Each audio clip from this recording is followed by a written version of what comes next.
এই যে রিজার্ভেশন হওয়ার পর এবার তো এসসি এসটি ওবিসি হওয়াটাও একটা প্রাইড হয়ে যাচ্ছে, এটা একটা প্রিভিলেজ হয়ে যাচ্ছে নাকি? জেল যাত্রা এসে গেল, সেটা কিভাবে ঘটলো? পুজো পাঠ তো করিনি, যে জীবন যাপন করেছি সেই জীবনে আমাকে ক্রোধী করে দিয়েছিল।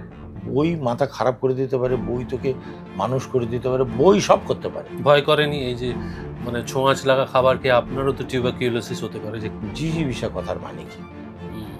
অবাক হয়ে গেলেন, একটা রিক্সাওয়ালা এই ধরনের একটা কঠিন শব্দের মানে জানতে চাইছে, বলে এটা পেলে করতে গেলে বই থেকে। রিক্সায় যেতে যেতে আমি বললাম যে আপনার কি মনে আছে কেউ একজন বা কারা একদল লোক আপনার ঘড়ি কেড়ে নিয়েছিল? বলে আমি ছিলাম দাদা, আমি নিয়েছিলাম আপনার ঘড়ি কেড়ে। আপনি আমাকে আজকে পুলিশে ধরিয়ে দিতে পারেন। দলিত মানুষের যে আন্দোলন, সেই আন্দোলনে একটা বিরাট সংখ্যক উচ্চবর্ণের মানুষ তারা সহযোগ দিয়েছে। উচ্চবর্ণ হলেই দলিতের প্রতি আক্রামক, হিংসক এমনটা কিন্তু নয়। আপনি 100 জন ব্রাহ্মণ এক জায়গায় করুন, 100 জন ব্রাহ্মণের মধ্যে 50 জন ব্রাহ্মণ এমন পাবেন যে 50 জন ব্রাহ্মণ বলবে বর্ণবাদ অত্যন্ত খারাপ জিনিস, ছুয়াছুত অত্যন্ত খারাপ জিনিস। আপনি 1000 দলিতকে এক জায়গা করুন, তাদের এই ব্রাহ্মণ্যবাদের মনোবাদ খারাপ আপনি বোঝাতে পারবেন না, তারাই ব্রাহ্মণ্যবাদের ধারক আর বাহক।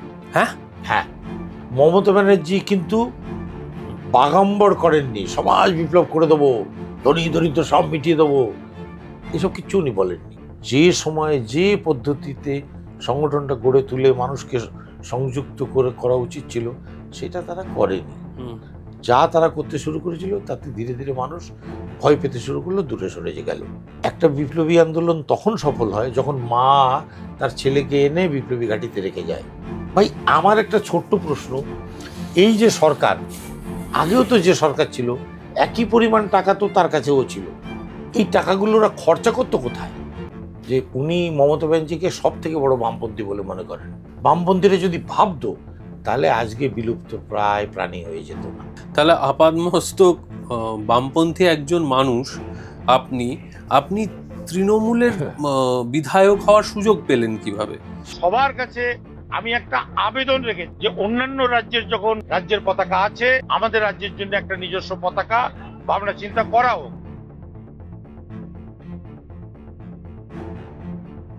Hello and welcome to another episode of Time and Tide podcast with Sourav.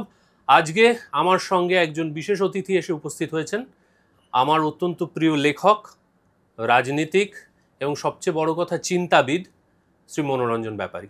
Sir, welcome to my show. নমস্কার। আপনার জীবনটাই ইটসেলফ একটা ফিলসফি। যেভাবে আপনি শুরু করেছিলেন এবং যেভাবে আপনার জীবনের যাত্রাপথ এগিয়ে গেছে সেটা বহু মানুষকে ইন্সপায়ার করতে পারে বিভিন্ন রকমভাবে। আপনার জীবনের সূচনাটা বোধহয় হয়েছিল আপনারা রিফিউজি হিসেবে ওপার বাংলা থেকে এপার বাংলায় এসেছিলেন এবং আপনার বাবা দিনমজুরের চাকরি করতেন। সেখানে দিনমজুরের কোনো চাকরি হয় না, কাজ হয়, রাইট।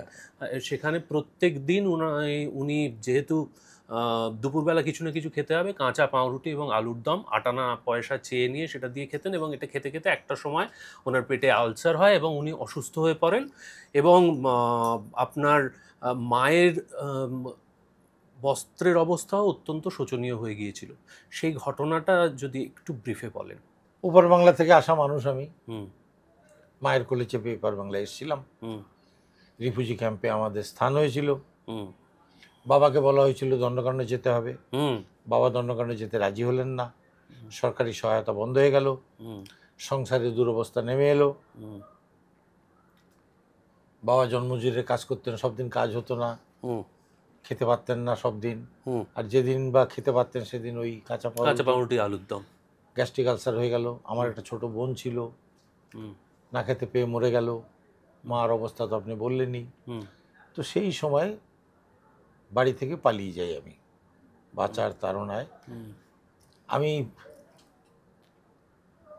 পৃথিবীর পথে পথে ঘুরতে থাকি, কোথাও কোনো অন্য সংস্থান আছে কিনা, এমন কিছু পাওয়া যায় কিনা যে নিজে খেয়ে বাঁচবো আর পরিবার পরিজনকে খেয়ে বাঁচাবো। এবং আপনার শুরুর দিকের জার্নিটা বোধহয় এক অর্থে একটু আনফর্চুনেটও, কারণ আপনি জীবনে চলার পথে যে সমস্ত মানুষদের সংস্পর্শে এসছেন তারা অনেকেই বিভিন্নভাবে আপনাকে এক্সপ্লয়েট করেছে। যেমন স্টেশনে যার কাছে কাজ করলেন তিনি আপনাকে দিনের পর দিন খাটালেন এবং প্রত্যেকবারই বলতেন যে পরের মাসে আপনাকে বেতনটা দিয়ে দেবেন। সেই পরের মাসটা আর আসতো না এবং একটা পয়েন্ট অফ টাইমে আপনি এক একটা জায়গা থেকে মাইগ্রেট করে আর একটা জায়গায় ভেসে বেরিয়েছেন, অনেকটা জলে ভাসা শাপলার মতো, কিন্তু কোথাও কোনো ভালো মানুষের সংস্পর্শে আসেননি। তারপর সেখান থেকে আপনার যাত্রাপথ এগোতে এগোতে এই যে জেল যাত্রায় এসে পৌঁছলো, আপনি একটু বড় হয়ে গেলেন এবং সেটা জেল যাত্রায় এসে গেল, সেটা কিভাবে ঘটলো? পুজো পাঠ তো করিনি, হুম যে জীবন যাপন করেছি সেই জীবনে আমাকে ক্রোধী করে দিয়েছিল। এত অন্যায়, এত অত্যাচার মানুষের আমাকে সহ্য করতে হয়েছে যে তারপরে আমি ক্ষুব্ধ আর পাল্টা দিতে শুরু করলাম। আগে লোক আমাকে অকারণে ধরে ধরে মারতো, যখন একটু গায়ে পায়ে বেড়ে উঠলাম তখন আমি পাল্টা দিতে শুরু করলাম। এর ফলে জেল যাত্রাটা হলো। না, শুরুর দিকে তো আপনাকে জিআরপিরা জেলে নিয়ে যেত, কারণ সেইটা স্টেশনে শুয়ে থাকতাম, তখন ওই জিআরপিদের ওদের একটা কোটা আছে, মাসে কতগুলো কেস যেন দিতে হয়, ওরা আমাদের ধরে নিয়ে যেত, নিয়ে গিয়ে একটা ওই লোহা হাতে ধরিয়ে দিয়ে 3RPF একটা কেস দিত। এইভাবে ওরা প্রথম জেল ভীতিটা দূর করে দেয়, তারপরে নিজেই এমন এমন কাজকর্ম করতে থাকি যে পুলিশ তখন খুঁজে খুঁজে ধরে, সেভাবে জেলে যাওয়া। না, কিন্তু জেল কি প্রথম দিকে আপনার কাছে মানে বেসিক যে চাহিদা মানুষের জীবনের, অন্ন বস্ত্র বাসস্থান, সেই নিরাপদ আশ্রয় হিসেবে এসেছিল? জেল, আজকের জেল, আমি কয়েকদিন আগে আমাকে নিয়ে একটা তথ্যচিত্র হয়েছে, তার ফলে আমাকে জেলে যেতে হয়েছিল। এখনকার জেল দেখলে বোঝা যাবে না যে সেই সময়ের জেল কি ভয়াবহ ছিল। 56 গ্রাম চালের ভাত, মটরের ডালের মধ্যে সাদা সাদা পোকা ভাসত, যখন তখন কারারক্ষীরা বন্দীদের পিটিয়ে দিত, একটা ভয়ঙ্কর দুর্বিষহ অবস্থা ছিল তখন জেলখানায়। আমরা সেই সময় জেলে ছিলাম। এখন তো গিয়ে দেখছি এই যে এই আমাদের সময় এই যে খাবার রুটি, সেই আটাগুলো পা দিয়ে মারানো হতো। আচ্ছা, ওই দিয়ে রুটি বানানো হতো। এখন তো মেশিন টেশিন চলে গেছে, এখন আর পা দিয়ে। তো এখনকার জেল দেখে সেই সময়ের জেলের কল্পনা করা যাবে না। তো সেই জেলটা কারো কাছে, অনেক অনেক মানুষ আছে যারা বাইরে একদম খেতে পায় না, সেরকম কিছু মানুষের কাছে হয়তো জেল একটা পরিত্রাণ হিসাবে সামনে এসছে। আমারও জীবনটা এক সময় ওইরকম গেছে। তো যেই সময়টা আমি জেল যাওয়া শুরু করে দিই, সেই সময়টা আমি অন্তত দুবেলা খাওয়ার মতো কিছু জোগাড় করে নেবার মতো ক্ষমতা আমার ছিল। আচ্ছা। ফলে জেলে যাওয়ার ফলে ওই 56 গ্রাম চালের ভাত পেট ভরতো না, খুব কষ্ট হতো। কিন্তু আপনি তো পরবর্তীকালেও জেল গেছেন অন্যের জন্য, নিজের অপরাধের জন্য যত না জেলে গেছেন, অন্যের জন্য প্রক্সি দিতে বেশ কয়েকবার জেলে গেছেন। না, সেইটা গেছি। ওই রেল স্টেশনের পাশে চোলাই মদের দোকান থাকে, তো আবগারিদের সঙ্গে ওই মদওয়ালাদের একটা চুক্তি থাকে, মাসে এতগুলো টাকা দিতে হবে। আর মাঝে মাঝে ওরা রেট করে, তখন একজন দুজন লোককে ওদের ধরিয়ে দিতে হবে, ওরা ধরে নিয়ে যাবে, যাতে ওরা ওই কোটা পূরণ করতে পারে। তো তখন যারা খুব দুস্থ অসহায়, বিশেষ করে মহিলারা যাদের স্বামী নেই, স্বামী পরিত্যক্ত বা মৃত, তারা তখন আমাদের কাছে আসতো এবং আমাদের বলতো যে কয়েকদিন জেল খাটবো, 15 টাকা করে রুজি তারা দেবে। তো আমরা তাদের হয়ে জেল খাটতে চলে যেতাম। আমি বলতাম এটা আমার চোলাই চেক, আর ওই আবগারিরাও বলতো যে চোলাই চেক থেকে ধরা হয়েছে।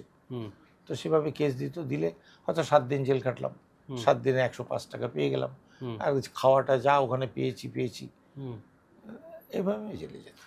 তো তখন কি আক্ষরিক অর্থেই, মানে আপনি যে নিজেকে চণ্ডাল বলে বারবার ব্যাখ্যা করেছেন, সত্যি সত্যি কি সেই তীব্র ঘৃণা, দেশ, রাগ আপনার মধ্যে সারাক্ষণ ফুটছিল?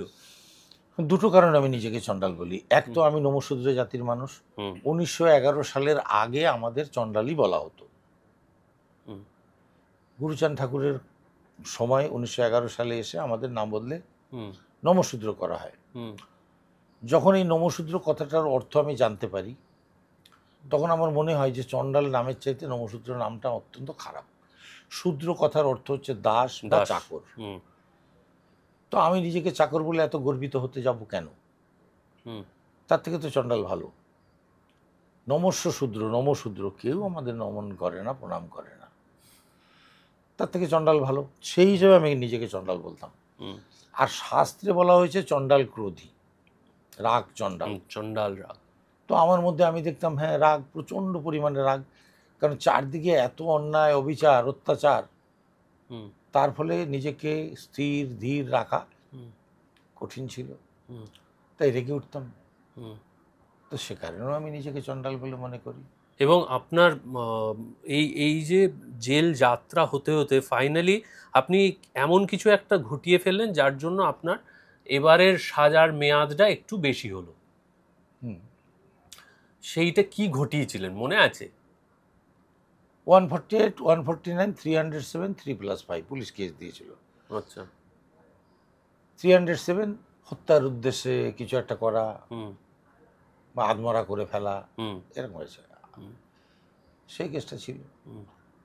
তো এবং তখন আপনি একদম জরাজীর্ণ চেহারা, মানে সেটা আপনাকে দেখে সেই পুলিশ অফিসার বোধহয় বলেও ছিলেন যে তোকে মারলে হাফ কিলো মাংস বেরোবে না, তুই এইসব করেছিস। হ্যাঁ বলেছিল।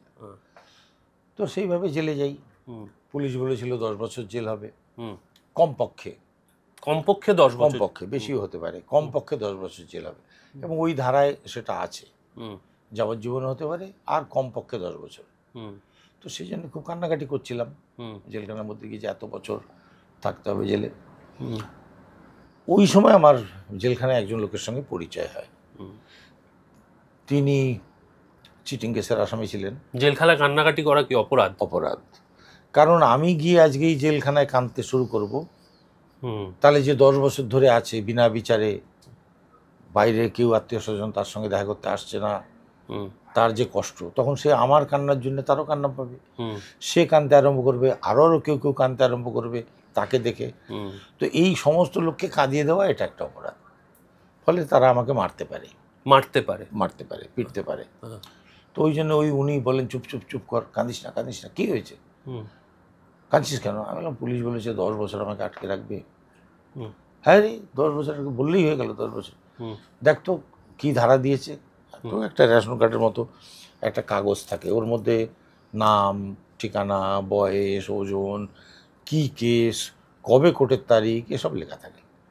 আচ্ছা, একবার একটু ইন্টারাপ্ট করিনি। এই যে ভদ্রলোক বললেন ইনি চিটিং কেসের আসামি ছিলেন, ইনি কি ধরনের চিটিং করতেন? খুব উচ্চ মার্গের চিটিং বাজ ছিলেন উনি। মানুষ স্বভাবত লোভী, স্বার্থপর, লোভী, চেতনে আর অবচেতনে লোভী মানুষ। একটুখানি বিশ্লেষণ করলেই ধরা পড়বে। একজন মানুষ মন্দিরে চলে যাচ্ছে ভগবানের কাছে, ভগবানকে কি বলছে, ভগবান আমাকে লটারির ফার্স্ট প্রাইজটা পাইয়ে দাও, তোমাকে আমি পাঠা বলি দেব। সে চাইছে কোটি টাকার পুরস্কার, আর দিতে চাচ্ছে একটা 500 টাকার, 1000 টাকার, 5000 টাকার একটা পাঠা। মানে ভগবানও তো ভুলে যাবে, ভগবানকেও ভোলাতে চাইছে। উনি এই মনস্তত্ত্ব বিষয়টা বুঝতেন, জানতেন। আপনি কি চান, আপনার সঙ্গে মিশলেই বুঝে যেত যে আপনি কি চান। সেই লোভটাকে উনি জাগিয়ে দিতেন। আরে এত সুন্দর তোমার চেহারা, তুমি তো সিনেমায় নামতে পারো, কি সব ক্যামেরা ফ্যামেরা নিয়ে ঘুরে বেড়াচ্ছ, আমি তোমাকে সুযোগ দিতে পারি। অনুরাগ কাশ্যপের সঙ্গে আমার চেনা জানা আছে, একটা কথার কথা বলছি, অমুকের সঙ্গে চেনা জানা আছে, তোমাদের সঙ্গে। এবং সে যে চেনা জানাটা আছে, সে এমন কিছু প্রমাণ, এমন কিছু কথা সামনে নিয়ে আসবে যে যে কেউ বিশ্বাস করবে যে হ্যাঁ এর আছে। আরে এই 10 কাঠা জমি তোমার, কি সুন্দর জায়গা, এখানে তো একটা পেট্রোল পাম্প করতে পারো। পেট্রোল পাম্প করতে গেলে তো এর লাইসেন্স, আরে আমি করে দেবো। এমন এমন গল্প বলবে, মনে হবে যে পেট্রোলিয়াম মন্ত্রী ওর বন্ধু বান্ধব, এমন এমন কথা বলবে। এবং সে বলার যে স্টাইলটা তার, লোকে বিশ্বাস করবে। এই যে চিটিংটা করবে, এটা প্রস্তুতিটা নেবে 2 মাস 3 মাস আগে। আজকেই এসে চিটিং করবে না, 3 মাস ধরে একটা প্রস্তুতি চলবে। ঠিক আছে, এই পেট্রোল পাম্প, তাহলে 2 লাখ টাকা আমার তো লাগবে না, আমি তোমার কাছের মানুষ, কেন আমার 2 লাখ টাকা ওনাকে দিতে হবে। আর ওদেরও কোনো ব্যাপার, ওদের এই কাজে টাকা লাগে, ওই কাজে টাকা লাগে, ধ্যান করতে টাকা লাগে, ধ্যান করতে লাগে। এটা যদি তুমি জোগাড় করে দিতে পারো তাহলে আমি একটা চেষ্টা করতে পারি। আর তোমার এটা ব্যাংক থেকে তুমি লোন পেয়ে যাবে, ওই হয়ে যাবে, লাইসেন্স পেয়ে গেলে তুমি ব্যাংক থেকে লোন পেয়ে যাবে, এই লোনের ব্যবস্থা অমুক ব্যাংকের অমুক ম্যানেজার আমার সঙ্গে চেনা, এমনভাবে গল্প সাজিয়ে বলবে যে সব বিশ্বাস করে নেবেন যে হ্যাঁ লোকটার ক্ষমতা আছে। তারপরে ওই 2 লাখ টাকা আপনি দিলেন, ব্যাস নিয়ে উধাও। আর তখনকার সময়, এখনকার সময় 2 লাখ 2000, কিন্তু তখনকার সময় এইভাবেই করতেছে। অত্যন্ত বুদ্ধিমান এবং শার্প মানুষ, প্রচণ্ড। যে কোনো টপিকস নিয়ে তার সঙ্গে আপনি আলোচনা করুন, শিল্প, সাহিত্য, রাজনীতি, দর্শন, যে কোনো বিষয়, 2 ঘন্টা আপনাকে স্তব্ধ করে বসে রাখবে, আপনি কথা বলতে পারবেন না। জেলারকে জেল কোডের আইন বিষয়ে উনি বলতেন যে এই আইন এইটা, এরকম এটা, জেলার ওনার থেকে পরামর্শ নিতেন। তো উনি আমাকে বলেন যে 10 বছর ওই কেসের ধারা ফারা দেখে বলেন যে উকিল দিতে পারবি? আমি বললাম না। বাইরে কে আছে? আছে তো সবাই, কিন্তু আর্থিক সম্মতি নেই। আমি বললাম কেউ কিছু করতে পারবে না। বলে তাহলে তো পুলিশ তোকে 10 বছর আটকে দিলেও দিতে পারে। তো তুই এই যে এত সময় জেলে থাকবি, যদি তুই লেখাপড়া না জানিস তাহলে তোকে কঠিন কাজ করতে হবে। বাগানে মাটি কোপাও, ওই রান্নাঘরে গিয়ে রান্না করো, আগুনে গরমে, ডাল চাকিতে ডাল পেশাই করো। কিন্তু যদি তুই একটু লেখাপড়া জানিস তাহলে তুই রাইটারের কাজ পেতে পারিস। জেলখানায় রাইটার হচ্ছে ওই কোন আসামি কোর্টে যাবে, কোর্ট থেকে কে এলো তার নাম লেখা, কার ইন্টারভিউ, এসব কাজগুলো, লেখালেখির কাজগুলো সে করে। আমগুলো একটু লেখাপড়া শেখ। তো তখন আরও 2-3টে ঘটনা ঘটেছিল। প্রথমে তো বললো শেখ আর আমি শিখলাম এমন নয়, অনেক কটা ঘটনা আরও ঘটেছিল। তারপরে আমি ওনাকে বললাম যে আমি লেখাপড়া শিখবো। না, মাঝের ওই অংশটা খুব ইন্টারেস্টিং, যেখানে আপনি সেই সময় রাজবন্দীদের জন্য ফালতু হিসেবে কাজ করেন। এই গল্পটা একটু শেয়ার করতেই হবে। নকশালবন্দিরা জেলে ছিল, আমি তাদের ফালতুর কাজ করতাম। ওদের জন্য হাসপাতাল থেকে ওষুধ নিয়ে আসো, দুধ নিয়ে আসো, চৌকাতে গিয়ে চা বানিয়ে নিয়ে আসো, চৌকাতে গিয়ে খাবার নিয়ে আসো ওদের জন্যে, বিবিধ কাজ। ওদের এই কাজগুলো যারা করে তাকে ফালতু বলা হয়, মানে গুনতির মধ্যে ধরাই হয় না, এরা ফালতু লোক। তো সেই ফালতুর কাজ করলে কি হয়, খাবার একটু বেশি পাওয়া যায়। যে বাটিটা মেপে খাবার দেয় সেটা 2 বার দেয়। আচ্ছা, তাহলে 56 112 হয়ে গেল। ডাল তরকারি ওই পরিমাণে দেয়, আর বিড়িটা দেয় 8টা করে বিড়ি। হ্যাঁ, তো বিড়ি খেতাম, ওইটা খুব ভয়ঙ্কর নেশার জিনিস। তারপরে কাজ করতাম, আর সবাইকে ওইভাবেই কাজ করে। তো ওদের জন্য একবার আমি গেছি হাসপাতালে দুধ আনতে, মেডিকেল ডায়েট আনতে। মেডিকেল ডায়েটের মধ্যে ওই কলা দেয়, আপেল দেয়, দুধ দেয়, চা পাতা দেয়, চিনি দেয়, একটুখানি মাখন দেয়। তো তখন গিয়ে দেখছি ঠিক হাসপাতাল, পাশেই আবার পাগলাগারদ, আর তার পাশে আবার চৌকা, পরপর 3টে। তো পাগলাগারদের দরজাটা খোলা, আর একটি ছেলে 22-23 বছর বয়স হবে, অসাধারণ ছেলেটিকে, সুন্দর দেখতে, সে ওই পুকুর ঘাটে বসে কাপড় কাচ্ছে। বুঝতে পারছি আমি যে এ পাগল, হাসপাতালের পেশেন্ট তো নয়। পেশেন্ট হলে সে এসে কাপড় কাচার মতো তার সক্ষমতা থাকবে না, থাকলে তাকে আর হাসপাতালে রাখবে না, ওয়ার্ডে পাঠিয়ে দেবে। একমাত্র পাগলকে এইখানে আটকে রাখবে, আর অন্য কোনো পাগল ছিল না, এই একটাই পাগল। কাছে গেলাম, কৌতূহল হলো মানুষটাকে দেখে। বলতে পারছি না যে আপনি পাগল নাকি, এটা আমার জিভে আটকে যাচ্ছে। তাই বললাম আপনি জেলে কেন? বললো মা আমাকে ধরিয়ে দিয়েছে। মা পৃথিবীর সবথেকে প্রিয় আর পবিত্র শব্দ। যে মুহূর্তে বললো মা আমাকে ধরিয়েছে, মা সম্বন্ধে যত কদাকার ভাবনা মুহূর্তের মধ্যে আমার মনে চলে এলো। মাকে খুব খারাপ বলে মনে হলো আমার। তারপরে বললাম যে কেন ধরিয়ে দিল মা আপনাকে? বলছে আমি ঘরের কিছু আসবাবপত্র ভেঙে ফেলেছিলাম। কেন ভেঙেছিলেন কেন? বললো আমার মাথাটা খারাপ হয়ে গেছিল। আপনার মাথা খারাপ হয়ে গেছিলো আপনি বুঝতে পারেন? তো বলে যখন বুঝতে পারি তখন আমি ভালো, যখন বুঝতে পারি না তখন আমি পাগল। তখন আমি জিজ্ঞেস যে আপনার মাথা খারাপ হয়েছিল কেন? তখন উনি বললেন যে একটা বই পড়ে। কি বই? শরৎচন্দ্রের চরিত্রহীন। তো তখন আমি গিয়ে ওই মাস্টারমশাই বলছি যাকে, ওই চিটিংবাজ মানুষটাকে যে একটা লোকের বই পড়ে মাথা খারাপ হয়ে গেছে, এটা কি করে সম্ভব? তখন উনি খুব আমাকে গালাগালি করলেন, তুই কি করে জানবি, নির্বোধ নিরক্ষর কোথাকার মূর্খ, বইয়ের মধ্যে কতটা ক্ষমতা আছে তুই কিছু জানিস? এই যে নকশাল ছেলেগুলোকে দেখেছিস, এগুলো কি মাথা খারাপ না? এগুলো তো মাথা খারাপ, বই পড়ে পাগল হয়ে গেছে। ওই রেড বুক বলে একটা বই পড়েছে, জনযুদ্ধের জয় দীর্ঘজীবী হোক, ওই একটা বই পড়েছে, ওই সব পড়েই তো ওদের মাথা খারাপ হয়ে গেছে। বই মাথা খারাপ করে দিতে পারে, বই তোকে মানুষ করে দিতে পারে, বই তোকে মহাজ্ঞানী করে, বই সব করতে পারে, বই পড়া শেখ। তখন আমার মনে হলো যে হ্যাঁ আমি শিখব।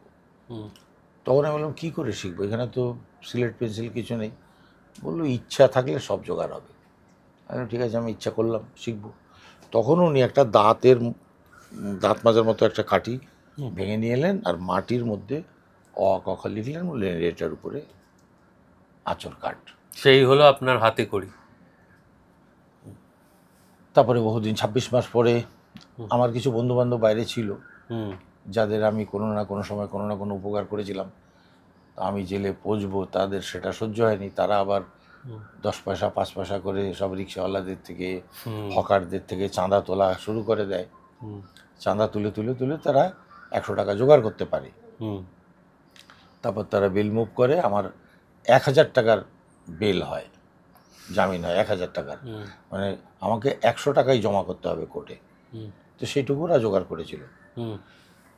তার ফলে আমি 26 মাস পরে জেল থেকে বেরোতে পারি। কিন্তু ওই জেল থেকে নিয়ে আসা সাথে করে বই পড়ার যে নেশাটা, ওটা আর ছাড়তে পারি না। বই পড়ি, প্রচণ্ড বই পড়ি।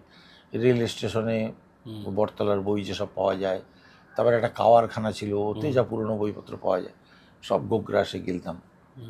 ওই সময় বইয়ের মধ্যে একটা শব্দ পেয়েছিলাম, জিজিবিষা, যার অর্থ আমার বোধগম্য হচ্ছিল না। এই সময় কি আপনারা যে দল বেঁধে ওই টিবি হাসপাতাল থেকে খাবার আনছেন, সেই ফেজটাই কি এটা? হ্যাঁ, সেটা আমার জেলে যাওয়ার আগে, জেলের থেকে বেরিয়েছে, হ্যাঁ ওটাও জেল থেকে বেরিয়েছে, ওটাও করেছি। হ্যাঁ ওটাও করেছি, জেলে যাওয়ার আগে। আপনারা কি করতেন দল বেঁধে সবাই মিলে?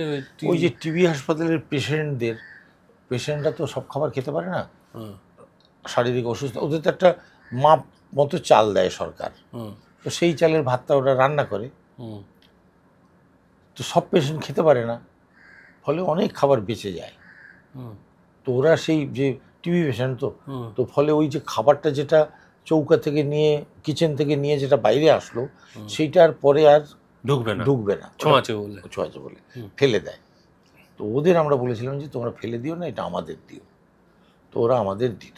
ভয় করেনি এই যে মানে ছোঁয়াচ লাগা খাবার খেয়ে আপনারও তো টিউবারকিউলোসিস হতে পারে, যেখানে আপনারা সত্যি সত্যি? তো আমরা যে ধরনের জীবনযাপন করি, যখন তখন হতে পারে। না খেয়ে থাকলে আরও তাড়াতাড়ি হতে পারে, আরও বেশি হতে পারে। রাইট।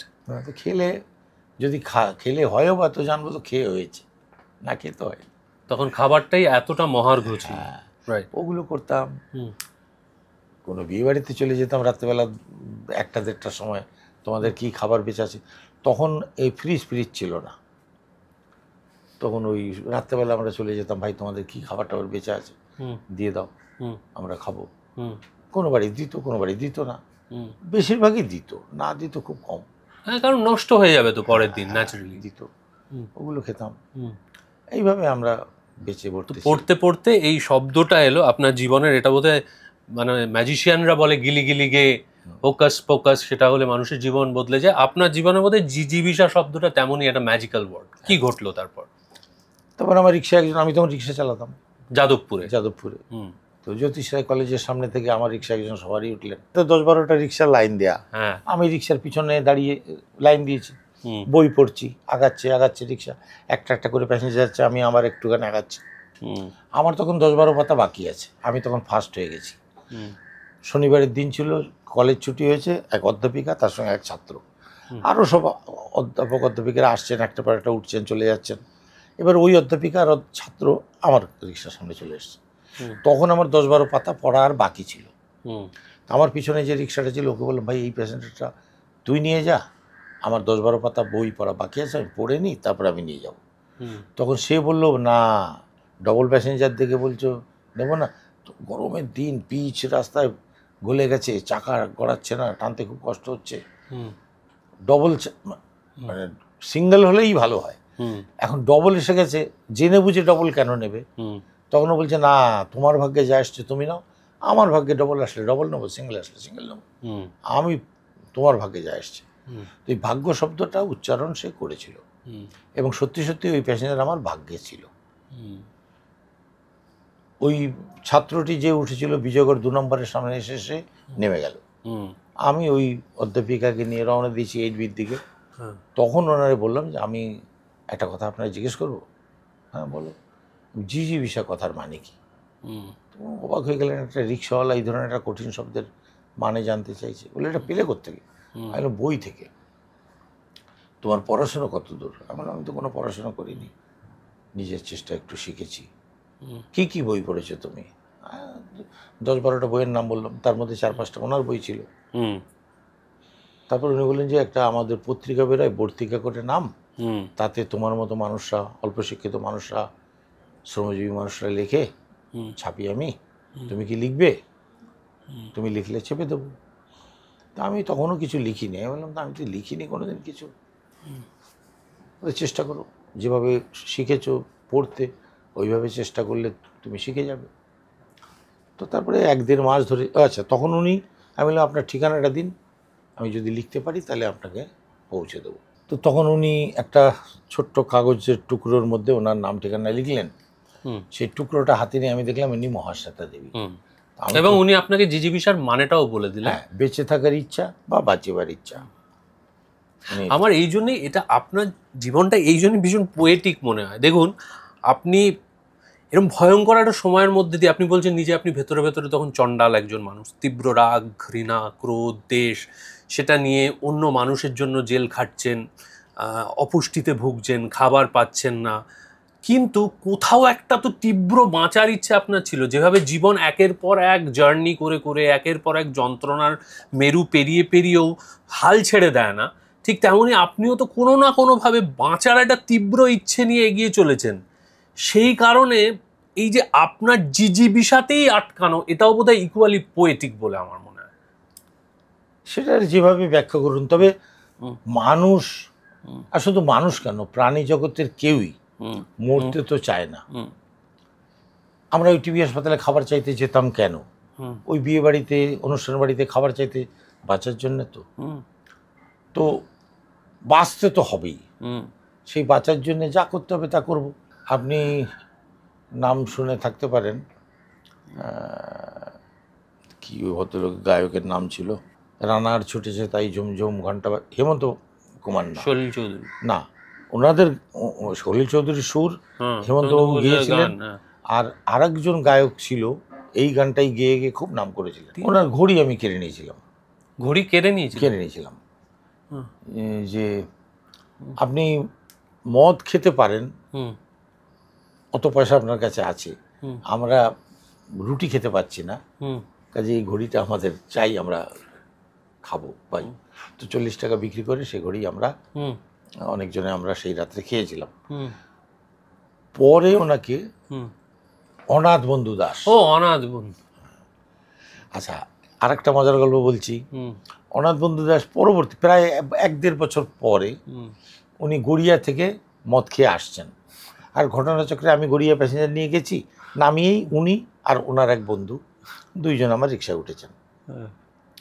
রিক্সায় যেতে যেতে আমি বললাম যে আপনার কি মনে আছে কেউ একজন বা কারা একদল লোক আপনার ঘড়ি কেড়ে নিয়েছিল? বলে আমি ছিলাম দাদা, আমি নিয়েছিলাম আপনার ঘড়ি কেড়ে।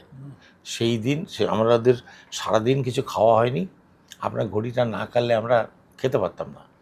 আর আজকে যদি না খেয়ে থাকি, কালকে আর ঘড়ি কারবার মতো জায়গায় থাকবো না, শরীর এত কমজোরি দুর্বল হয়ে যাবে। তো সেই জন্য কেড়েছিলাম। তো ঘড়ি ফেরত দেবার মতো ক্ষমতা আমার আজও নেই, কিন্তু ইচ্ছে করলে আপনি আমাকে আজকে পুলিশে ধরিয়ে দিতে পারেন। 8Bর মুখে গেছি, বাদিকে ঘুরলে ওনার বাড়ি, ডান সোজা গেলে থানা। আমি বললাম আপনি যেদিক যেতে বলবেন সেদিক যাবো। মোড়ের মধ্যে গিয়ে রিক্সাটা দাঁড় করে দিয়েছি। আমি বাদিকে গেলে আপনার বাড়ি, আপনি যদি বলেন বাদিকে যেতে আপনার বাড়িতে পৌঁছে দেবো। আর সোজা গেলে থানা, আপনি যদি বলেন থানায় যেতে আমি থানায় নিয়ে যাবো। বলুন কোন দিকে যাব? তখন উনি আমার পিছনে একটা চড় ধরলেন, হ্যাঁ বাড়ি চলো। তারপরে আরও আমি লেখক টেখক হয়ে যাওয়ার পরেও ওনার সঙ্গে অনেকবার, পূরবী মুখার্জির বাড়িতে ওনার সঙ্গে আমার গণসঙ্গীত শিল্পী, ওনার বাড়িতে অনেকবার দেখা হয়েছে এবং সেই স্মৃতিচারণ হতো মাঝে মাঝে, সে ঘড়ি আমি ওনাকে ফেরত দিতে পারিনি কোনোদিন, কিন্তু ওটা একটা অপরাধ বোধ ভিতরে কাজ করে। তো মহাশ্বেতা দেবীর ইন্সপিরেশনে আপনি প্রথমবার বর্তিকায় লিখলেন। সেই লেখার পরে সেটা যুগান্তর কাগজে একটা রিভিউ হলো, বিরাট বড় করে রিভিউ হলো, এবং সেইখানে এরম বলা হলো যে দলিত সমাজের মধ্যে থেকে প্রথমত একটা হচ্ছে যে লোকটা কোনোদিন কোনো স্কুলে যায়নি লিখছে, সেটা নিয়ে একটা ভূয়সী ওরা প্রশংসা করলেন। তারপরে শেষকালে গিয়ে ওনারা বললেন যে দলিত সমাজের মধ্যে থেকে ওনাদের ভাষায় যে এরকম শক্তিমান লেখক কেউ উঠে আসেনি, ইনি যদি দলিত সমাজ নিয়ে লেখেন তাহলে দলিত সাহিত্য সমৃদ্ধ হতে পারে। তখন আমি দলিত কথাটা কি এর মানে জানার জন্য ছোটাছুটি শুরু করলাম। তো আগে পর্যন্ত নিম্নবর্ণ জানতাম, ছোট জাত জানতাম, দলিত কথার মানে জানতাম না। আবার ওই দলিত কথার মানে খুঁজতে খুঁজতে গিয়ে তখন একদল মানুষের সঙ্গে পরিচয় হলো, এক গাদা সাহিত্যের সঙ্গে পরিচয় হলো। তারপর দলিত সাহিত্য কী করে লিখতে হয় সে বিষয়ে আমি কিছু জ্ঞান আহরণ করলাম, তারপর লিখতে শুরু করলাম। লিখতে লিখতে লিখতে লিখতে শুরুর দিকে তো, এবং আপনি বলেছেন যে এই প্রথম লেখাটা যেই আপনার বেরিয়ে গেল, সমাজের আপনার সঙ্গে ব্যবহারটা পাল্টে গেল, যে আপনাকে প্রত্যেক সবারই একসময় তুই ছাড়া অন্য কিছু বলে সম্বোধন করার কথা ভাবতেই পারতো না, সেই সমাজ তুই থেকে সরাসরি আপনিতে নেমে এলো।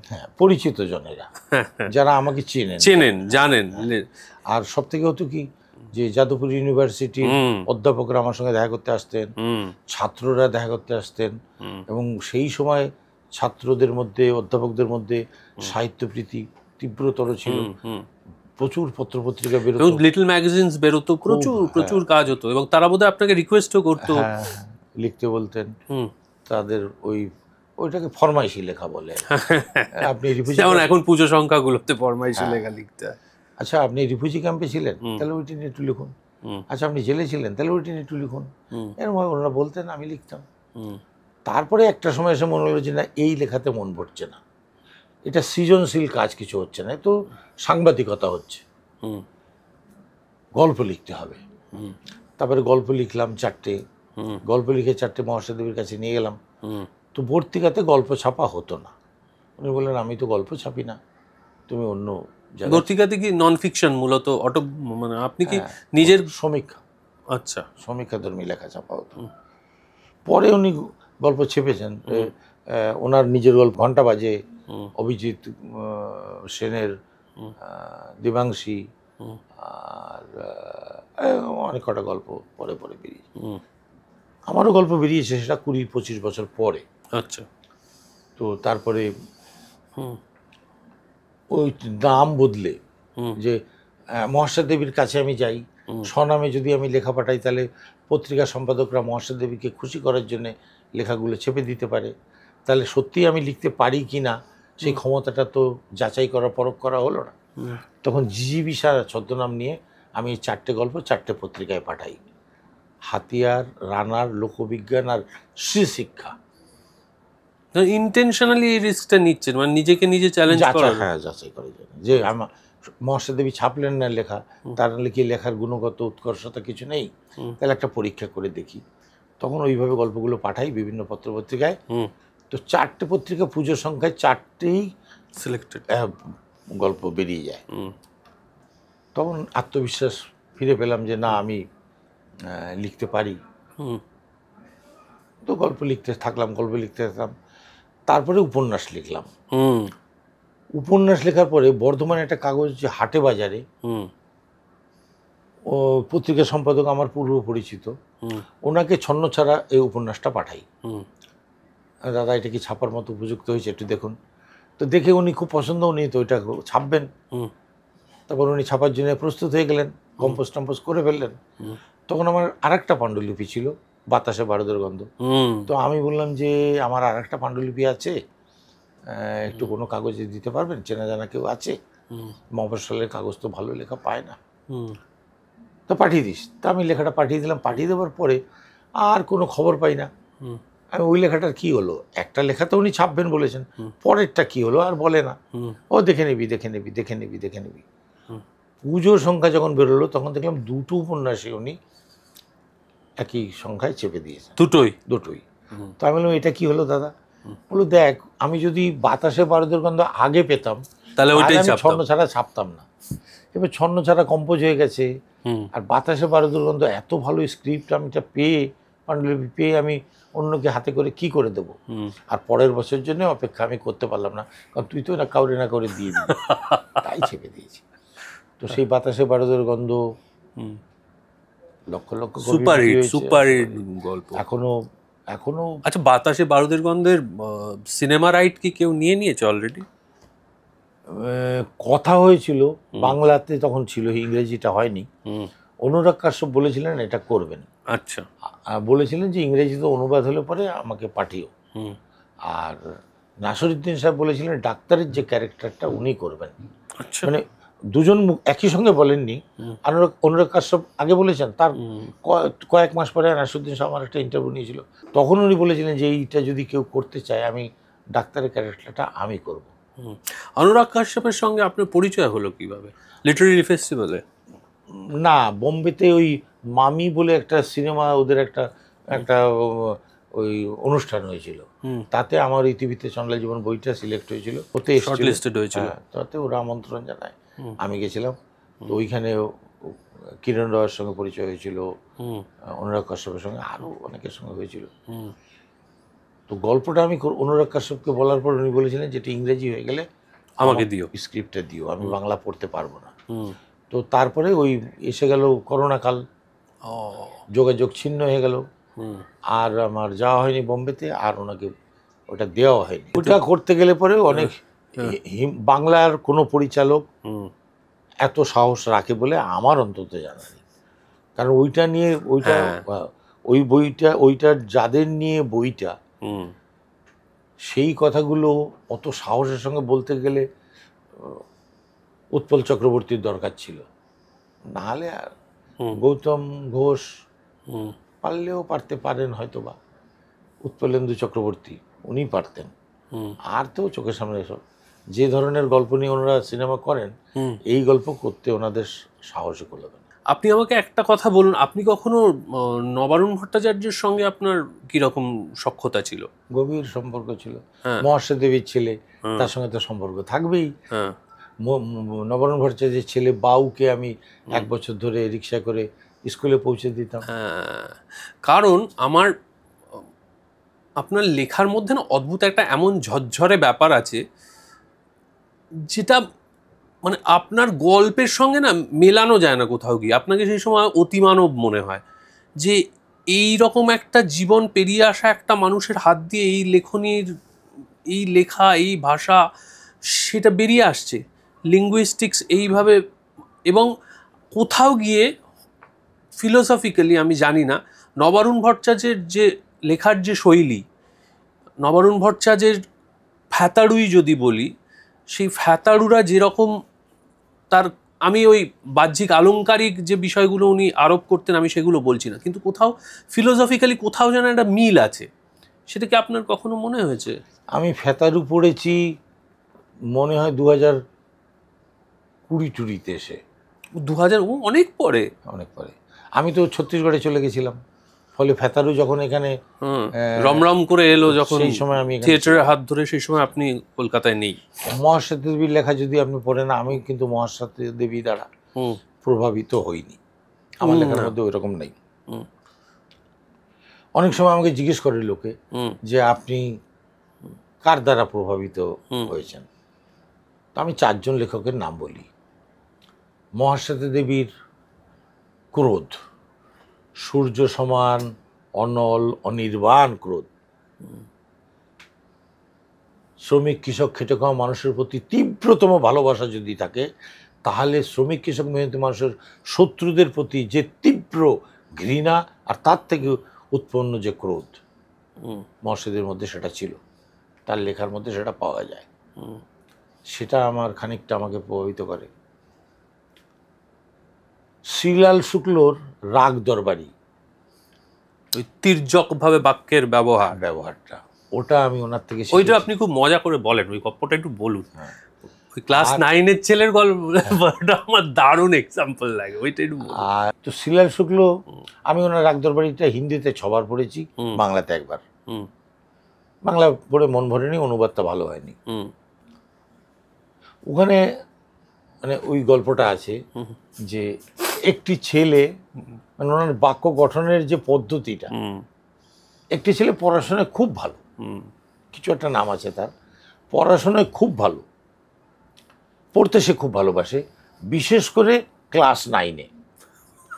সেজন্য বিগত 3 বছর ধরে সে ক্লাস 9-এই পড়ছে। এটা আমি প্রথমবারই যখন শুনেছি আমি এত এসেছি। আর একটা কি এক্সাম্পল? একটি মেয়ে মা বাবার খুব বাধ্য, মা বাবা বলেছে দরজা খুলে বাইরে যাও না, বাইরে খুব খারাপ লোকেরা ঘুরে বেড়ায়, তাই মা বাবার বাধ্য, তাই সে দরজা খুলে কোনোদিন বাইরে যায় না, সে ছাদ থেকে টপকে টপকে চলে যায়। মানে কি দজ্জাল আর দস্যি মেয়ে! অসাধারণ। সমরেশ বসুর হৃদয়, প্রতিটি চরিত্রকে উনি হৃদয় দিয়ে নির্মাণ করেছেন। আর যাযাবরের শব্দচয়ন, ভাষা। দলিতদের বিভিন্ন সময় বিভিন্ন রকমভাবে সাপ্রেস করা হয়েছে, ঠিক একই রকম ঘটনা ঘটেছে নিম্ন একেবারে সমাজের কি বলবো নিম্নবিত্ত মানুষের ক্ষেত্রে। দেখা গেছে 2021 সালে ভারতবর্ষে যত সুইসাইড হয়েছে তার মধ্যে 25.1% দিনমজুর। 2021 সালে এটা 12% ছিল, 13% জাম্প করেছে। এবং আজও ভারতবর্ষে কৃষকদের মধ্যে আত্মহত্যা দেখা যায়। মহারাষ্ট্রে সবচেয়ে বেশি, পশ্চিমবঙ্গে সবচেয়ে কম। অর্থাৎ কৃষক, দিনমজুর, খেটে খাওয়া মানুষ, তার জন্য ভারতবর্ষ আজও খুব একটা সুখকর দেশ হয়ে উঠতে পারেনি। তাদের সেই মিনিমাম সিকিউরিটিটুকু দিয়ে উঠতে পারেনি। আর দলিতদের ওপর অত্যাচারের বিষয়টা আমি পরে আসবো। আমি আগে আর্থসামাজিকভাবে পিছিয়ে পড়া মানুষজনের এই যে লড়তে লড়তে একসময় হেরে যাওয়া এবং মরে যাওয়া, এই পরাজয়, এই গ্লানি, একে আপনি কিভাবে দেখেন? না, ভারতবর্ষের যে রাষ্ট্র ব্যবস্থা, সেই রাষ্ট্র ব্যবস্থার মধ্যে থেকে যারা শাসক শ্রেণী হয়ে ওঠেন তারা তো কেউ নিচুতলার মানুষ না। নিচুতলার মানুষকে শাসক শ্রেণী হয়ে ওঠার কোনো পথ আর পদ্ধতি তো নেই। যে উচ্চবিত্ত সমাজ থেকে যারা শাসক হন তারা নিঃস্ব মানুষ, সর্বহারা মানুষ, খেটে খাওয়া মানুষ, শ্রমজীবী মানুষ, তাদের জীবনের যে যন্ত্রণা, দুঃখ, বঞ্চনা, সেটা জানা তো হয় না, তারা জানতে পারেন না, জানার চেষ্টাটাও করেন না। তার ফলে কী হয়েছে যে সাধারণ মানুষের যে জীবনটাকে একটুখানি সচ্ছল করে তোলার জন্যে যা কিছু প্রকল্প পরিকল্পনা নেওয়া উচিত সেটা নেয়নি কেউ। তার জন্যে সাধারণ মানুষ যারা, তারা সাধারণ থেকে আরও নিচে নেমে গেছে। এবার একটা সম্পূর্ণ অন্য প্রসঙ্গে আসি। Schedule caste, schedule tribe, OBC ইত্যাদিরা বহুদিন ধরে সাপ্রেসড হয়েছে, অত্যাচারিত হয়েছে, দলিতরা অত্যাচারিত হয়েছে। কিন্তু আস্তে আস্তে এমন সময়ও তো আসছে যখন একসময় যেমন ছিল ব্রাহ্মণরা অত্যাচার করতো, ব্রাহ্মণ হওয়াটা একটা প্রাইড ছিল কোথাও গিয়ে। আজকে বেশ কিছুদিন হয়ে যাওয়ার পর এই যে রিজার্ভেশন হওয়ার পর এবার তো এসসি এসটি ওবিসি হওয়াটাও একটা প্রাইড হয়ে যাচ্ছে, এটা একটা প্রিভিলেজ হয়ে যাচ্ছে নাকি? 100 জন দলিত মানুষ, 100 জন দলিত মানুষের মধ্যে কজন শিক্ষার সুযোগটা গ্রহণ করে আগাতে পারছে? প্রথম কথা, মাত্র 5 জন। 95 জনই পারছে না। 5, 3, 4, 5, 8, তারপর থেমে যেতে হচ্ছে। খুব 8 পর্যন্ত খুব মেরে কেটে গিয়ে 9, তারপরে আর। তাহলে যে চাকরি পাওয়া, অর্থনৈতিক দিক থেকে নিজেকে শক্তিশালী, স্বাবলম্বী করে তোলার সুযোগ, সেটা একমাত্র চাকরির মধ্যে আসবে। সেই জায়গাতে পৌঁছাতে পারছে দলিত সমাজের কয়জন? খুবই সংখ্যায় কম। মাননীয় মমতা ব্যানার্জি উচ্চবর্ণের মানুষ, উনি গঠন করেছেন দলিত সাহিত্য একাডেমি। দলিত সাহিত্য সারা ভারতবর্ষে কোনো রাজ্যে কেউ করেনি। কি মনে হয় আপনার? আমরা আমাদের জীবনে দেখেছি, নিজের জীবনেও দেখেছি, আর কিছু পড়াশোনা করে সেই জ্ঞান কিছু আহরণও করেছি। দলিত মানুষের যে আন্দোলন, সেই আন্দোলনে একটা বিরাট সংখ্যক উচ্চবর্ণের মানুষ তারা সহযোগ দিয়েছে। এই যে একটু আগে বলছিলাম আমরা চণ্ডাল, 11 সালে আগে চণ্ডাল ছিলাম, এই চণ্ডাল নামটা কিছু মানুষের পছন্দ না হয়, তারা এত গভীরভাবে দেখেননি নমঃশূদ্র কথার মানে কি তারা জানেন না, কিন্তু চণ্ডাল নামটা খুব খারাপ নাম তাদের মনে হয়েছিল। এই নামটা পরিবর্তন যে করলো গুরুচাঁদ ঠাকুর, তার পিছনে 40 জন ব্রাহ্মণ দাঁড়িয়েছিল। বাবা সাহেব আম্বেদকর, এই আম্বেদকর পদবিটি তাকে যিনি দিয়েছিলেন তিনি তো উচ্চবর্ণ। ফলে উচ্চবর্ণের মানুষরা উচ্চবর্ণ হলেই দলিতের প্রতি আক্রামক, হিংসক, এমনটা কিন্তু নয়। যে মানুষরা উচ্চবর্ণ সমাজে জন্মেছেন, তথাকথিত উচ্চবর্ণে জন্মেছেন এবং আমাদের এই বর্ণবাদী ব্যবস্থাটাকে ধ্বংস করার জন্য বা এর বিরোধ করার জন্য মুখ খুলেছেন, কলম চালিয়েছেন, আমাদের কাছে প্রণম্য। তাদের সহযোগিতা, সাহায্য চাই আমরা এবং পাই বলেই আমরা এত টাকাতে পেরেছি। আপনার একটা কথা যেটা আমার মানে বলা ঠিক কিনা, আপনি 100 জন ব্রাহ্মণ এক জায়গায় করুন, 100 জন ব্রাহ্মণের মধ্যে 50 জন ব্রাহ্মণ এমন পাবেন যে 50 জন ব্রাহ্মণ বলবে বর্ণবাদ অত্যন্ত খারাপ জিনিস, ছুয়াছুত অত্যন্ত খারাপ জিনিস, এটা ধ্বংস হওয়া উচিত। 100-র মধ্যে 50 জন বলবে। আপনি 1000 দলিতকে এক জায়গা করুন, তাদের এই ব্রাহ্মণ্যবাদ আর মনুবাদ খারাপ আপনি বোঝাতে পারবেন না, তারাই ব্রাহ্মণ্যবাদের ধারক আর বাহক। হ্যাঁ হ্যাঁ হ্যাঁ 1000 জনকে এক জায়গায় করুন, তার মধ্যে 5 জন পাবেন কিনা সন্দেহ আছে। আমি তো দলিত আন্দোলন নিয়ে কাজ করছি, আমি তো দলিত সংগঠন করছি। আমার দলিত সংগঠনে যারা আসছেন, দলিত সাহিত্য একাডেমিতে যারা আসছেন গল্প কবিতা পাঠ করতে, গল্প কবিতা পাঠ তারা করছেন, দলিত জীবনের যন্ত্রণার কথা তারা বলছেন, নিজে দলিত সমাজের মানুষ, কিন্তু তার প্রতিটি জীবনযাত্রার কর্মকাণ্ডের মধ্যে তিনি ব্রাহ্মণ্যবাদকেই আঁকড়ে ধরে আছেন। শিবরাম চক্রবর্তী যে ভাষায় এই ব্রাহ্মণ্যবাদকে আক্রমণ করেছিল, শিবরাম চক্রবর্তী দলিতের বন্ধু না শত্রু? বন্ধু তো। আর যে মানুষগুলো এখন দলিত সমাজের মানুষ কুম্ভ মেলায় চলে যাচ্ছেন, জয় শ্রীরাম করে হুঙ্কার দিচ্ছেন, মুসলমানদের দিকে ধাওয়া, কি বলবেন তাদের? শত্রু বলবো। তাহলে দলিত সমাজে জন্মেছে মানে দলিতের বন্ধু বা ব্রাহ্মণ্যবাদ মনুবাদ মুক্ত মানুষ তা কিন্তু নয়। দলিত এটা একটা চেতনার নাম, সেই চেতনাটা যার মধ্যে নেই, হতে পারে তিনি দলিত সমাজে জন্মেছেন, তাতে কি আসে যায়? বরং ওই ধরনের কিছু মানুষকে আমরা দেখেছি দলিত সমাজে জন্মেছে, এইটা তার কাছে একটা ক্যাপিটাল হয়ে গেছে, যেটা একটু আগে আপনি বলছিলেন। এক্স্যাক্টলি। চাকরি পাওয়ার ক্ষেত্রে ওই তাসটা ব্যবহার করছে, আমি দলিত আমি দলিত, সেই সুযোগটা নিয়ে চাকরি সব নির্বাচনে দাঁড়িয়ে যাচ্ছে, কিন্তু তার জীবনের কোনো জায়গায় এই দলিত সমাজের প্রতি কৃতজ্ঞতা, দায়বদ্ধতা। বাবা সাহেব ভীমরাও আম্বেদকর বলেছিলেন pay back to society. Exactly. যতগুলো দলিত সমাজের লোক চাকরি পেয়েছে তার কতজন সেটা মানে? ঠিক। চাকরিটা তো সংরক্ষণের কারণে পেয়ে গেছে, সুখে মানে সুখে ভোগে তো আছে সেই চাকরির জন্য, কিন্তু সমাজকে যে কিছু ফিরিয়ে দিতে হবে কজন মানেন?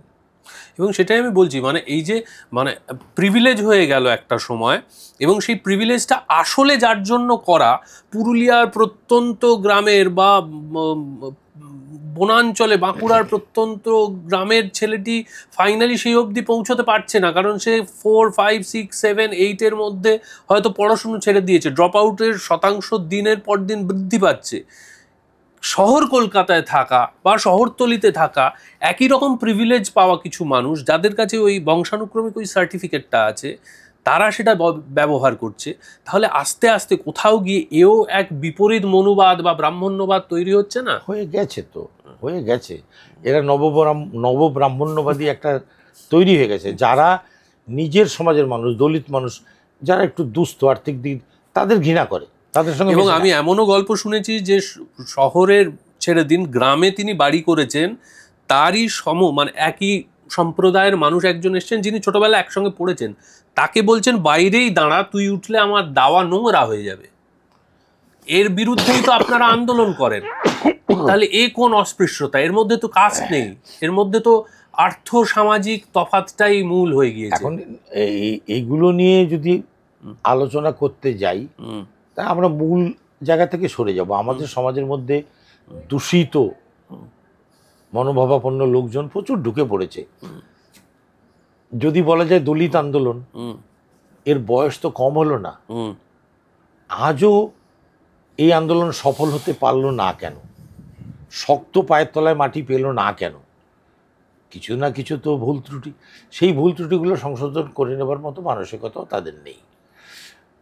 কেউ কেউ আছে এই বর্ণবাদী ব্যবস্থা নিয়ে লিখে টিকে খুব নাম যশ পয়সা করি, এবার সেও এক নবব্রাহ্মণ্যবাদী, খুব ভালো সুখে আছে, এটাই তার লেখার একটা বিষয়বস্তু হয়ে গেছে। কিন্তু ওই দলিত মানুষকে ভালোবাসা, তাদের দুঃখে গিয়ে শরিক হওয়া, তার উঠোনে গিয়ে ছেঁড়া চাটাইতে বসা, তার সঙ্গে পোড়া রুটি ভাগ করে খাওয়া করবেন।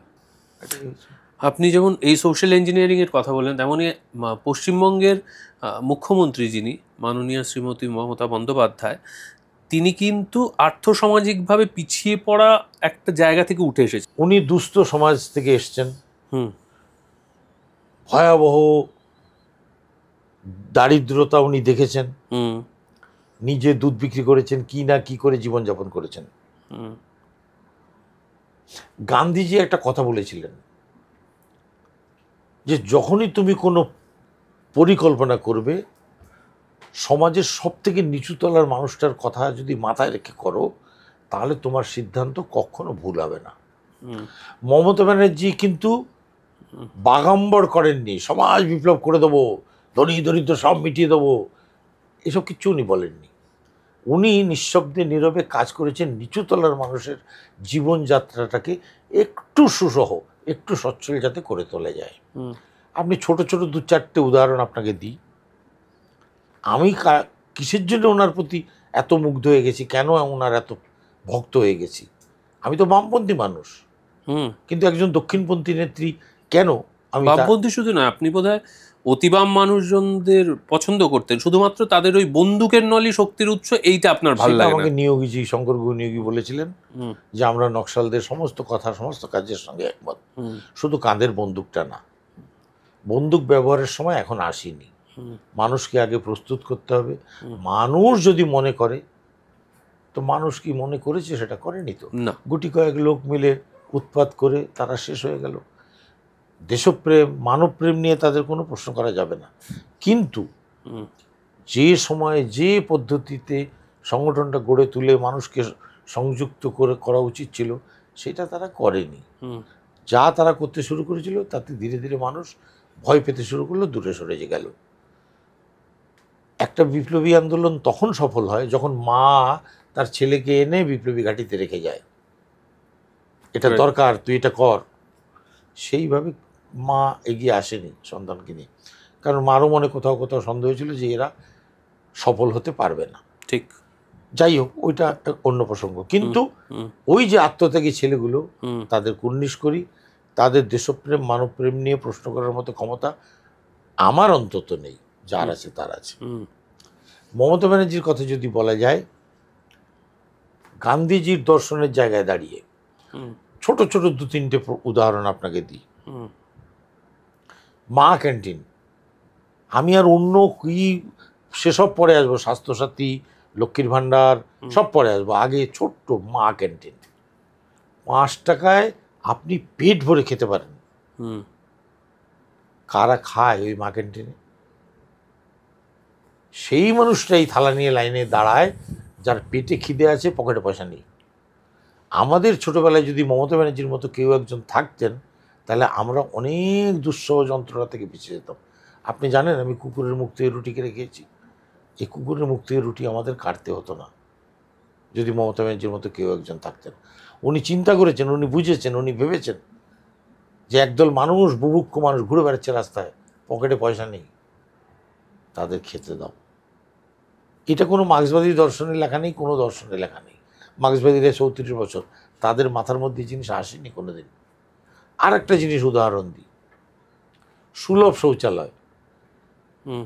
আমি তো পুরুষ লোক, আমার যদি প্রয়োজন পড়ে আমি প্যান্ট খুলে রাস্তা চেন খুলে রাস্তার পাড়ে দাঁড়িয়ে পড়ি। মা বোনেরাও তো প্রচুর পরিমাণে রাস্তায় বেরোচ্ছে আজকে। এই সমস্যা তাদের দেখা দিলে তারা কোথায় যাবে? কেউ ভেবেছে আজ পর্যন্ত? মমতা ব্যানার্জি ভেবেছে একটা গলি বাদ দিলে পরের গলিতে আপনি একটা সুলভ শৌচালয় পাবেন। এই জিনিসটা ওনার মাথা দিয়ে বেরিয়েছে। এই দুটো অত্যন্ত ছোট কাজ, কিন্তু সব থেকে উল্লেখযোগ্য দুটো কাজ। এবারে আসুন বড় বড় কথা। লক্ষ্মীর ভাণ্ডার 1000 টাকা কি হয়? 1000 টাকা, আমি তো সল্টলেকে এমন সব দোকান দেখি, এক কাপ কফির দাম 500 টাকা। 1000 টাকা কি হয়? কিছু হয় না। কিন্তু যখনই বাচ্চাটা এসে মা আর গলা জড়িয়ে ধরে বলে মা একটা আইসক্রিম খাবো, তখন মা আঁচল খুলে কিন্তু পয়সা একটু বার করে দিতে পারে। তখন যে মায়ের মুখের যে হাসিটা, সন্তানের মুখের যে হাসিটা, আনন্দটা, এর কোনো মূল্য হয়? কিচ্ছু হয় না 1000 টাকা। কিন্তু তবু ওই 1000 টাকা যখন তার আঁচলে বাঁধা থাকে, তার কিন্তু ভিতরের একটা আত্মশক্তি বেড়ে যায়। স্বামী কখন বাড়িতে ফিরবে আমার দেখার দরকার নেই। আমি একটা ভালো জিনিস দেখেছি, বাজারে ভালো একটা মাছ দেখেছি, আমি কিনে নিতে পারি এক্ষুনি। আমার স্বামী এসে অবাক হয়ে যাবে, এত সুন্দর মাছ। এটা কিন্তু উনি করতে পারেন। সেই ক্ষমতাটা মায়েদের, মহিলাদের মমতা ব্যানার্জি দিলেন। ভাই আমার একটা ছোট্ট প্রশ্ন, এই যে সরকার, আগেও তো যে সরকার ছিল একই পরিমাণ টাকা তো তার কাছেও ছিল। যে টাকা মমতা ব্যানার্জির কাছে আজকে, বরং মমতা ব্যানার্জির কাছে কম, কারণ কেন্দ্রীয় সরকার আজকে অনেক বেশি বঞ্চনা করছে, টাকা পয়সা দিচ্ছে না। এই টাকাগুলো ওরা খরচা করতো কোথায়? না রাস্তা করেছে, না লাইট করেছে, না কোনো মানুষকে কিছু দিয়েছে, রেশন দিয়েছে, তার দাম নিয়েছে। এই টাকাগুলো যে কোটি কোটি টাকা, তারা কি করতো, কোথায় খরচা করেছে, আমি তো আজও বুঝে উঠতে পারি না। মমতা ব্যানার্জি এত রাস্তা বানালেন, এত লাইট লাগালেন, স্বাস্থ্যসাথী, যুবসাথী, কন্যাশ্রী, রূপশ্রী, খাদ্যসাথী, এত যে উনি দিয়ে গেলেন, এরা কি করেছিল? এদের টাকাগুলো গেছিল কোথায়, গেছে কোথায়? 2 লক্ষ কোটি টাকা দেনা করে তারা চলে গেলেন। তো মমতা ব্যানার্জিকে আমাদের নাট্যকার ব্রাত্য বসু একটা কথা বলেছিলেন টিভি একটা ইন্টারভিউতে, যে উনি মমতা ব্যানার্জিকে সব থেকে বড় বামপন্থী বলে মনে করেন। কেন? এই জন্যে যে একদম সমাজের নিচুতলার মানুষের কথা উনি যত ভেবেছেন, যেভাবে ভেবেছেন, বামপন্থীরা ভাবেনি। বামপন্থীরা যদি ভাবতো, তাহলে আজকে বিলুপ্ত প্রায় প্রাণী হয়ে যেত না। মমতা ব্যানার্জি ওই যে আগে একটু বললাম আমি সমাজ বিপ্লব ঘটিয়ে দেবো, উনি কিন্তু হুঙ্কার ঝঙ্কার দিচ্ছেন না, কিন্তু উনি সমাজের নিচুতলার মানুষের জীবন ধারণের জন্যে, এই যে আমি এখন বলাগড়ের বিধায়ক, প্রতি বছরে কয়েকবার কাপড়, ত্রিপল, কম্বল, আমি এই সেদিনই আপনার ফেসবুক পোস্টে দেখছিলাম, ওই আপনার সমস্ত ট্রিপল এসছে, পরের দিন ডিস্ট্রিবিউশন হবে, সেই দিন প্ল্যান হচ্ছে, আপনার একটা ছবি দেখতে পেলাম।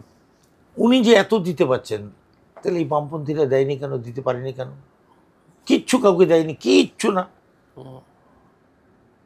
মমতা ব্যানার্জির মাথায় এইটা আসে, ঈদ এসছে, দুর্গাপূজা, বহু মানুষ আছে জামাকাপড় কিনতে পারবে না, বিধায়কদের উনি জামাকাপড় দিচ্ছেন, দিয়ে আসো দুস্থ মানুষদের। আমরা যখন একটা কাপড় তার হাতে তুলে দিই, তার যে মুখের হাসিটা, তার বাচ্চার যখন একটা জামা কাপড় দিই, তার যে হাসিটা, আনন্দটা, 1 কোটি টাকায় কেনা যাবে না। তাহলে আপাদমস্তক বামপন্থী একজন মানুষ আপনি তৃণমূলের বিধায়ক হওয়ার সুযোগ পেলেন কিভাবে? সেটা মাননীয় মমতা ব্যানার্জি, উনি আমাকে সুযোগ দিয়েছেন। উনি মনে করেছেন যে আমি পিছিয়ে পড়া মানুষের জন্য লড়াই করি, আমার একটা লড়াইয়ের দীর্ঘ ইতিহাস আছে। আর ঘটনাচক্রে কিছু মানুষ, সব মানুষ করে কিনা জানি না, কিছু মানুষ আমাকে সৎ বলে মনে করে, সাহসী বলে মনে করে, জনদরদি বলে মনে করে কিছু মানুষ। মমতা ব্যানার্জিও সেই ভেবেছেন। উনি ভেবেছেন যে একদম পিছিয়ে পড়া মানুষদের একজন প্রতিনিধি, পিছিয়ে পড়া মানুষদের জন্যে কিছু করবেন। যতটা করবেন ভেবে শুরু করেছিলেন, ততটা কাজ কি করতে পারলেন? এইটার পিছনে দেখো, কিছু না করার চাইতে কিছু করা ভালো। ডেফিনেটলি। আমি যখন লেখক ছিলাম বলছি, কারণ এখন তো আর লিখতে পারছি না, তখন আমরা মানুষের দুঃখ বেদনা চোখের জল বিক্রি করতাম। আমাকে একজন দুঃখের কথা কেউ বললো, আমি শুনলাম, আমি সেটা লিখে দিলাম, লেখাটা ছাপা হলো, আমি টাকা পেলাম, সে কিন্তু কিচ্ছু পেল না, তাহলে তার দুঃখ বেদনাটাকে আমি বেচলাম। আজকে কিন্তু এমন একটা সময় এসছে যে কোনো মানুষ যখন দুঃখ বেদনার কথা বলছে, আমি সেটা দূর করার জন্য নিজের থেকে কিছু উদ্যোগ নিতে পারি। সেদিন কিন্তু তার দুঃখ দূর করার ক্ষমতা আমার ছিল না। আমি তো একজন দুস্থ লেখক, ওই গল্পটা লিখে 1000 টাকা পাবো, আমি তা দিয়ে খাবো। কিন্তু আজকে কিন্তু ওই মানুষটাকে আমি তার দুঃখ দূর করার জন্য একটা উদ্যোগ কিছু না কিছু নিতে পারি। সেই ক্ষমতাটা আমার সরকার, আমার দল আমাকে দিয়েছে। দলিত সমাজের সেই আমরা এখনো অবধি সাধারণভাবে যে সমস্ত দেবদেবী দেখি, তারা বেশিরভাগই উচ্চ বর্ণের এক অর্থে। একমাত্র মা মনসা এবং মা কালী ছাড়া, সেই অর্থে বনবিবি এরা কয়েকজন ছাড়া বাকি সবই উচ্চ বর্ণের দেবদেবীর আরাধনার মেন স্ট্রিম সমাজে প্রচলন আছে। সেই অর্থে দলিত এবং নিম্নবর্গীয় সমাজের মানুষের দেবদেবী কারা, এবং এইটা নিয়ে প্রচণ্ড বিতর্ক আছে। এটা নিয়ে 3-4 ঘন্টা বলার পরেও আমরা সমস্যার সমাধানে পৌঁছতে পারবো বলে মনে হয় না। একটা খুব জটিল বিষয়। এই এক গোলকধাঁধায় ঢুকে যাবো আর বেরোতে পারবো না, কাজে এই বিষয়টাকে বাদ দেওয়া যাক। বাদ দিয়ে দেবেন? এটা নিয়ে আলোচনা আর একদিন আর এক সময় হবে। আচ্ছা বেশ, তাহলে let's and on a lighter note. একটা হচ্ছে এই হাতের যে স্টিলের বালা পড়ার স্টাইলটা, এই স্টাইল স্টেটমেন্টটা কিভাবে তৈরি হলো? আমার নাম মনোরঞ্জন ব্যাপারী। আমি যখন বাংলার বাইরে যাই তখন লোকে বলে ব্যাপারী তো দলিত কি করে হবে, ব্যাপারী মানে বৈশ্য জাতির লোক তুমি। আমাদের পদবী আগে ছিল মণ্ডল, পরে সেটা আমার ঠাকুরদা ব্যবসা করতে গিয়ে ঝাড় ফাড় খেয়ে সে পুঁজিপাটটা শেষ করে ব্যঙ্গার্থে তাকে ব্যাপারী বলতো লোকে। এখন আমি যখন বাংলার বাইরে যাই, দলিত সমাজের মানুষদের শাস্ত্র মতে অস্ত্র ব্যবহার নিষিদ্ধ। লাঠিও একটা হাতে তারা নিতে পারবে না। লাঠিও নিলে সেই রোগা সরু আর ওই তার মাথায় একটা ঘুঙুর বাঁধা ঝনঝন করে আওয়াজ করতে, মানে সেটা আক্রমণ করার মতো যে লাঠি, সেই লাঠি থাকবে না। তো দলিতরা কি করতো, হাতে মোটা মোটা লোহার বালা পড়তো, যাতে তার উপরে কেউ আক্রমণ করলে ওটা দিয়ে একদম মাথার মধ্যে একটা মেরে দিলে এক মারে জখম হয়ে যায়। তো এই বালাটা এই যারা বঙ্গের বাইরে যে চণ্ডালেরা আছে তারা এই বালাটা পড়ে। আমি এই বালাটা এই জন্য পড়ি যে বাংলার বাইরে যখন যাই আমার মানুষরা এই বালাটা থেকে আমাকে চিনে নিতে পারে যে আমি চণ্ডাল। আর এই ব্যাপারী হওয়ার জন্য আপনার দাদুর যে গল্পটা, এটা দিয়ে যদি শেষ করেন। আমার দাদু বিয়ে করেছে, সুন্দরী বউ, চাষের জমি ফমি খুব একটা আমাদের বেশি ছিল না। তো দাদু বলল ব্যবসা করব। তা নিজের গাছের কিছু সুপারি কিছু নারকেল ছিল, আর গ্রাম থেকে কিছু ধার বাকি করে নারকেল সুপারি কিনে নৌকো করে চললো বরিশাল। বরিশালে গিয়ে বিক্রি করে কিছু লাভটা হলো টলো। তখন তার মনে হলো বউর জন্য একটা কাপড় কিনবো। খুঁজতে খুঁজতে গিয়ে দেখলো খুব সুন্দর একটা কাপড়, সঠিক দামটা আমার জানা নেই, ওই 2 টাকা বা 2.5 টাকা দিয়ে একটা শাড়ি সুন্দর করে সে কিনল। কিনে নিয়ে বাড়ি এলো।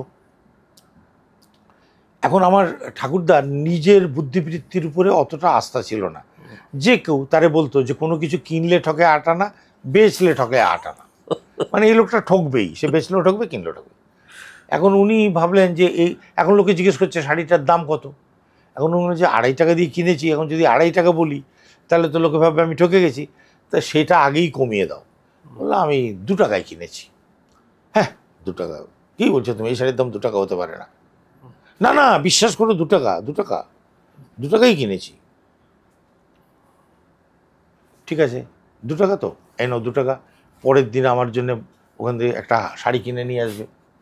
তো পরের দিন আবার নারকেল নিয়ে গেল, একটা শাড়ি নিয়ে এলো, দিল, এই নাও শাড়ি। এই গল্পটা পাড়ায় যখন চারদিকে ছড়িয়ে গেল, পরের দিন যখন উনি নৌকা নিয়ে আবার নারকেল নিয়ে যাচ্ছেন বরিশাল, দেখে নৌকা পাড়ে লোক সব 2 টাকা নিয়ে দাঁড়িয়ে আছে, অসংখ্য লোক, 2 টাকা 2 টাকা 2 টাকা, সব আমাদের জন্য একটা করে শাড়ি নিয়ে এসো। এখন উনি আর কি করবেন, বরিশাল গেলেন, নারকেল বেচলেন, বেচে নিজের গাছ থেকে প্রত্যেকটা শাড়ির পিছনে আটা টানা করে দিয়ে শাড়ি কিনে নিয়ে চলে এলেন, পুঁজিবাটা শেষ, আর উনি বরিশালে আর ব্যবসা করতে যেতে পারলেন না। এই গল্পটা যখন পাড়ার লোকে পরে জেনে গেল যে নিজের গাঁটের পয়সা আটা টানা দিয়েছে, তখন সব ঠাট্টা করে তারা বলা শুরু করে দিল, ব্যাপারী গো বাবা, কি বিরাট ব্যাপারী। সেই থেকে আমাদের ব্যাপারী হয়ে গেল। একটা সাংঘাতিক বোমা ফাটাতে চলেছেন আপনি আগামীকাল। রিক্সা চালিয়ে আপনি কোথার থেকে শুরু করবেন? আমি এমএলএ হোস্টেল থেকে রিক্সা চালিয়ে বিধানসভার গেটে যাব, বিধানসভার ভিতর পর্যন্ত যাব আমি রিক্সা নিয়ে। কি কারণে? এই জন্যে যাব, একটা যথার্থ প্রশ্ন আপনি করেছেন। আমি শ্রমজীবী মানুষের প্রতিনিধি, মুটে মজদুরি থেকে আরম্ভ করে ডোম সুইপার থেকে আরম্ভ করে রিক্সা চালানো, সব ধরনের কাজ করেছি। কিন্তু যে পরিচিতিটা আমার গায়ে সবথেকে বেশি সেটে গেছে সেটা রিক্সাওয়ালা। আমার যখন প্রথম দিকে লেখা ছাপা হতো তখন সম্পাদকরা তলায় একটা নোট দিয়ে দিতেন, লেখক একজন রিক্সা চালক। এই যে শ্রমজীবী মানুষ, পশ্চিমবঙ্গে অনেক কটা রাজনৈতিক দল ছিল, বিশেষ করে বামপন্থীরা যারা 34 বছর ক্ষমতায় ছিল, যারা নিজেদের শ্রমজীবী মানুষের পার্টি বলতো, সরবরাহ মানুষের পার্টি বলতো, কৃষক শ্রেণীর শ্রমিক শ্রেণীর পার্টি বলতো, তারাও কোনো দিন বিধানসভার একটা টিকিট কোনো শ্রমজীবী মানুষকে দেয়নি। আমি সেই মানুষ যে শ্রমজীবনের সঙ্গে যুক্ত। আমাকে টিকিট দিলেন কে? মাননীয় মমতা ব্যানার্জি। কেন দিলেন? যে এই শ্রমজীবী মানুষের যে দুঃখ যন্ত্রণা বেদনার কথা, দাবি দেওয়া অধিকারের কথা সোচ্চারে যেন বিধানসভায় দাঁড়িয়ে আমি বলতে পারি। তো এই জন্যে এই শ্রমজীবী মানুষের কাছে একটা বার্তা দেওয়ার জন্যে যে পশ্চিমবঙ্গে তোমাদের আপন দল, নিজের দল, দরদি দল, বন্ধু দল কেউ যদি থেকে থাকে, সেই দলটার নাম তৃণমূল কংগ্রেস, যার নেত্রী মাননীয় মমতা ব্যানার্জি। অনেকে তো মনে করতে পারে এটা মনোরঞ্জন বাবু হয়তো নিশ্চিত হতে পারছেন না 26-এর ইলেকশনে ওনাকে টিকিট দেওয়া হবে কিনা, তাই উনি একটা গিমিক করতে চাইছেন। তাদের জন্য কি উত্তর থাকবে? এদের কথার কোনো জবাব দেব না। আমি টিকিটের কাঙ্গাল নই, আগেও ছিলাম না, আজও নই। আমি মাননীয়া মমতা ব্যানার্জির অনুগত তৃণমূল কংগ্রেসের একজন সৈনিক। আমি দলিত সাহিত্য একাডেমির চেয়ারম্যান, দিদি বানিয়েছেন আমাকে। গোটা পশ্চিমবঙ্গ আমার কর্মক্ষেত্র। বিধায়ক তো আমি শুধু বলাগড়ের। আমি বিধায়ক হিসাবে 70 লক্ষ টাকা পাই মানুষের কাজ করার জন্যে, খরচা করার জন্যে, মানুষের উন্নয়নের জন্যে। আর দলিত সাহিত্য একাডেমির ফান্ড যেটা দিদি মমতা ব্যানার্জি দিয়ে থাকেন, সেইটা বছরে 5 কোটি টাকা। মানুষের জন্য যদি কাজ করতে চাই, তাহলে আমি এই দলিত সাহিত্য একাডেমি নিয়ে গোটা পশ্চিমবঙ্গ ঘুরতে পারি বা ঘুরেও থাকি। কাজে টিকিট পাওয়া না পাওয়া সে তো দিদি মমতা ব্যানার্জি ঠিক করবেন, টিকিট আমাকে দেবেন কি দেবেন না, তাতে আপনার কিছু যায় আসে না। আমি মমতা ব্যানার্জির অনুগত সৈনিক। আমি তার আদেশে আমি যা বলবে আমি তাই করব। আমাকে যদি বলে কাল থেকে ওই তৃণমূল ভবনে গিয়ে ঝাড় দিয়ে ওটাই তোমার কাজ, আমি ওটাই করব। আপনি এতটাই নিবেদিত প্রাণ, এতটাই অনুগত দিদি মমতা ব্যানার্জির প্রতি। আর কি খুব শিগগির আপনার হাত থেকে নতুন কোনো লেখা বেরোবে যেটা আমরা বই আকারে পাবো?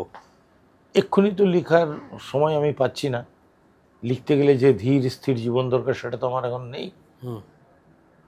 ওই যেটা বললেন, যদি টিকিট না পাই তাহলে আবার লিখতে শুরু। Thank you so much, it was fantastic. আপনাদের সঙ্গে দেখা হবে আগামী এপিসোডে। যদি আপনাদের এই এপিসোড ভালো লেগে থাকে তাহলে দয়া করে লাইক করুন, কমেন্ট করুন, সাবস্ক্রাইব করুন, কারণ আপনারা যত বেশি করে সাবস্ক্রাইব করবেন ততই এইরকম বড় মানুষরা আমাদের ইন্টারভিউ দিতে রাজি হবেন। Okay, thank you so much, সবাই খুব ভালো থাকবেন। দেখা হচ্ছে আগামী এপিসোডে। Thank you.